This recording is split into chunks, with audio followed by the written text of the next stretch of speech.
Joha and his greedy neighbor. Joha had a neighbor. The neighbor was very greedy.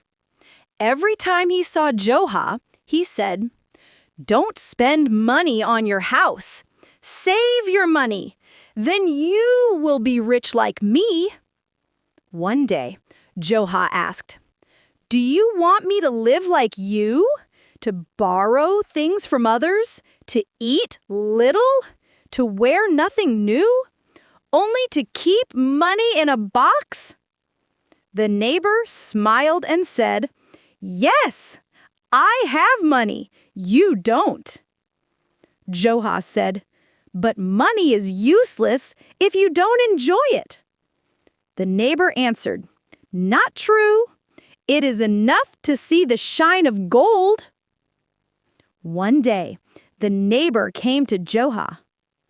"Please lend me your donkey," he said. Joha agreed and gave him the donkey. When the man returned, he said, "Joha, you must give me 1 dinar." Joha was surprised. "Why?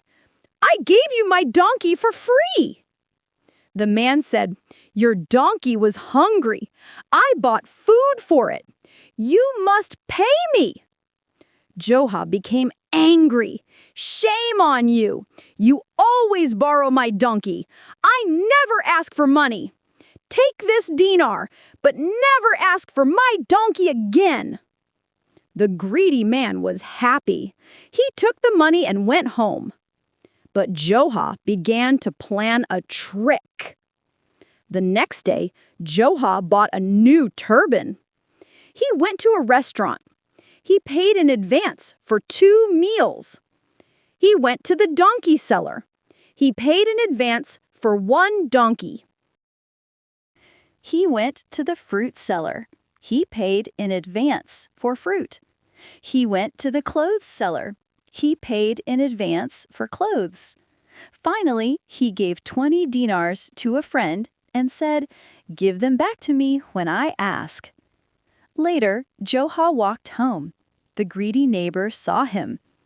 "Wow, Joha, what a fine turban. How much is it?" Joha smiled and said, "This is the turban of fortune. It is very special. It brings food, clothes, and donkeys. It is priceless." The greedy man did not believe him. So Joha said, "Come with me. I will show you." First, they went to the restaurant. Joha ate and touched his turban. The owner said, "The meal is already paid, Joha." The greedy man opened his eyes wide. Next, they went to the donkey seller. Joha took a donkey and touched his turban. The seller said, "The donkey is already paid, Joha." The greedy man was shocked. Then they went to the fruit seller and the clothes seller. Each one said, "Already paid, Joha." The greedy man was amazed. "Joha, sell me this turban. It is true wealth." Joha said, "All right, I will sell it, but I want your house in return." The greedy neighbor quickly agreed. He gave his house to Joha and took the turban. And this is how Joha got rid of his greedy neighbor.